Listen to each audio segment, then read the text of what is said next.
Welcome to Donmar TV News Channel.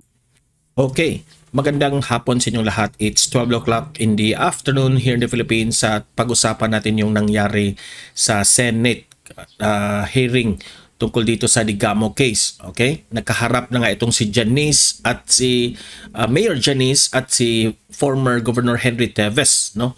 At yung ilan sa mga testigo present doon, no? Nagbigay sila sa kanilang salaysay. At medyo merong tension konti, no? So, yan, panoorin natin yan, yung video na yan at magre-react tayo. Okay? Pero bago ang lahat, help me na i-like at i-share tong video natin sa Facebook at sa YouTube para kakalat ito sa taong bayan. Okay? Sabay-sabay tayong mag-like and share. 1, 2, 3, go! Thank you very much. And also guys, subscribe, follow Donmar TV para lagi kayong updated sa mga balita na kagaya nito. Okay? So sabay-sabay tayong mag-follow and subscribe sa Facebook at YouTube. 1, 2, 3, go! Thank you very much. So without further ado, ipaparinig ko sa inyo, ipapakita ko sa inyo yung isa sa mga highlight na nangyari kahapon sa Senate hearing tungkol nga dito sa Digamo case. At ngayon, araw na ito, patuloy pa rin itong hinihiring ngayon sa Senado. Okay? So, i-update ko kayo doon. So, ngayon, ito yung isa sa mga highlight kahapon. So, let's play the video. Sir, first of all, we would like to express our condolences sa iyong anak mo na namatay. Pwede po ba namin malaman kung bakit siya pinatay? Anong trabaho niya? Bakit siya pinag-interesan yung kanyang buhay? Your Honor, yung nakapink na yan, isa yan sa mga testigo, okay? Ang kanyang anak raw ay pinatay. the father of Joem, and here is also his wife. Joem Estinioso is my son, and he is seaman. Iman. Yeah, Okay. and then he decided not to go on, continue his career, so he decided to have business in Bayawan. And when election came last 2020 and 2019 last election, 2022. he decided to join as a politician. He ran as a city councilor, but unfortunately he did not win. And he is a close friend of Governor. Alam nyo, no? Sa akin ditong reaction, mahirap ito eh. Kasi ang inakusahan nila, nasa harap nila, si Henry Teves. Okay? Itong nag-explain itong si Mama, ang I think she's from Bayawan City, no? At sinabi niya na at that time, mayor si Henry Teves noon. Okay? So para sa akin, mahirap yan kasi nakaharap sa kanya si Henry Teves, no? So patuloy natin ang video. Roel Digamo. So, ano nakikita niyo dahilan? Bakit siya pinatay? Kasi mas matalik sila kaibigan ni Governor, and palagi siyang nakatanggap siya ng death threat, and then because of that, nagsabi siya nga, Daddy, ganyan naman ang bayad naman ang ulo ko, sasabihin ko na ang lahat na nalalaman ko. Ano sinabi niya? Yeah, kung may mangyari sa aking masama, itong 4 na tao ang nagplano na patayin ako. Ito, pakinggan natin sino yung 4 na tao na gustong patayin ng kanyang anak. Okay? Si Congressman Arnie Teves, si Mayor Henry Teves, at si Jack Raymond ngayon ay Mayor ng Bayawan, at itong Vice Mayor na si Henry Carrion. After that, Pwede ko malaman bakit daw itong 4 na ito ay gusto siyang ipapatay? Anong dahilan? masyado silang matalik na kaibigan ni Governor. At Yeah, political leader.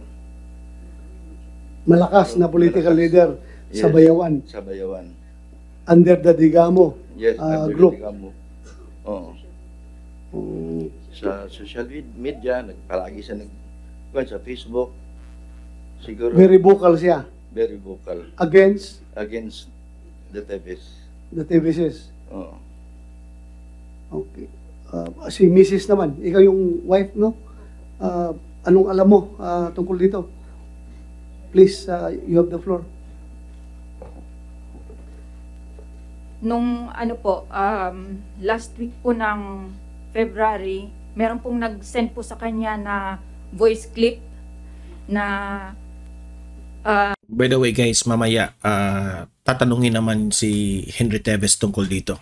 ano po doon, may conversation na nagsasabi po na si Winifred Abrasaldo at si Juim Estinoso po ay papatayin po.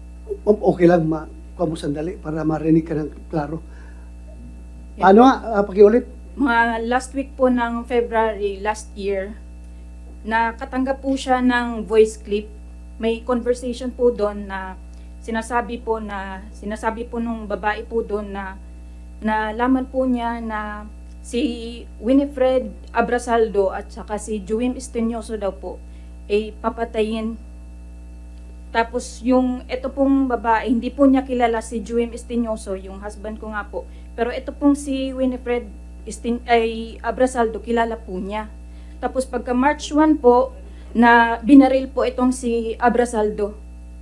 Tapos doon po nag-post po yung husband ko na sinabi po niya na in case po na may mangyari din sa akin, kasi nangyari na po kay Abrasaldo yung ano po, yung sinabi nga pong papatayin, na ito pong mga tao na to ang may kagagawan, si Henry Teves po, si Arnie, si Jack Raymond po. Thank you. Andito naman si Henry Teves. Okay, ito yung pagkakataon guys na kinonfront itong si Henry Teves, no? Henry Pride Teves sa kanilang mga akusasyon, no? Kasi klarong-klaro sa mga statement ng mga testigo na ibinanggit yung sino yung magplanong pumatay. Ngayon, nakaharap dito si Henry Teves. Ngayon, kinonfront ito si Henry Teves kung talaga bang totoo itong mga sinasabi nito. Anong masasabi niyo sa mga akusasyon nila? So, iyan ang naging sitwasyon doon sa Senate hearing kahapon. Comment on this. Ikaw ang inaakusahan na nagpapapatay daw kay ano yan? First name ni Estinoso? Juim po. Juim Estinoso. So, itong ginagawa ni Senator Bato de la Rosa, ang both panig ng testigo at si Henry Teves, pinakikinggan yung kanilang explanation, kanilang panig, kanilang side. Patas si Senator Bato de la Rosa dito. Okay? Pati rin tayo dito sa ating vlog, ipatas tayo, no? Hindi natin sabihin na kaagad dahil sinabi ng testigo, kaagad si Henry Teves na yung gumagawa. Hindi. Pinakikinggan natin ito, no? Nagre-react lang tayo sa mga nangyari dito sa Senate hearing na nagka-tension ito, no? But this is under investigation pa lahat. Kaya nga hindi tayo makapag bigay ng opinion na sila talaga yung ganun ganyan, no? Kasi hearsay yun eh. So ito yun, pakinggan natin si Henry Teves. Estinoso, can you comment on this? I have nothing to say. I haven't even met the guy. We haven't crossed our paths even once. I have nothing to say. Andito ka naman lang, you want to gamitin natin itong forum na ito para marinig ka. Kasi dito nga, sinasabi nga, baka sabihin mo, one-sided kami, sila lang pinapakinggan namin. So we also have Yes, to hear the your father side. naman is So here, tinatanong the namin wife, kayo. Naman ko sa inyong atubangan. Ako Ayan guys, so harap-harapan na nagkita. Sali ko ninyo atubangay. Ako isulti kung sa'yo ako nga isulti. Kabalon mo ang kaduanin na ako kinabuhi, di mo ko mamakak. Okay? Mura na. Kung lang, relax lang mo. Naiusa Ayuso ka na to niya, ayuso na. Estinyoso. Ayoko pag... Naiusa ka Estinyoso nga doktor, ikon sa madong Joem. No, the younger one. There's a younger one? Dentist? There's one doctor. Brother of, That's a brother, right? yeah. Kana mo kay lako kay tiga to man sa office pa nalagsa. But si Joey I never met. Pare ako masulti. I can say that in front to you, sir. I have not even met your other son. The only one I met was the other guy, the doctor. Yes, sir. So, for the record, Mr. Henry Tevez, talagang Itong si Senator Bato de la Rosa magtanong, no? Talagang straight to the point, no? Tinatanong talaga niya itong si former Governor Henry Pride Tevez tungkol dito na ano ba talaga, wala kang ginagawa, parang ganun ba? sinasabi mo na wala kang kinalaman dito. Kasi inakusahan ka nila eh. Wala. What's the purpose or what's the sense, sir? Hindi, yung sa akin lang is para maklaro. Ayan, dito naman lang. Definitely, 110%. 110%. Wala kang kinalaman. Thank you Yes. for that. Okay.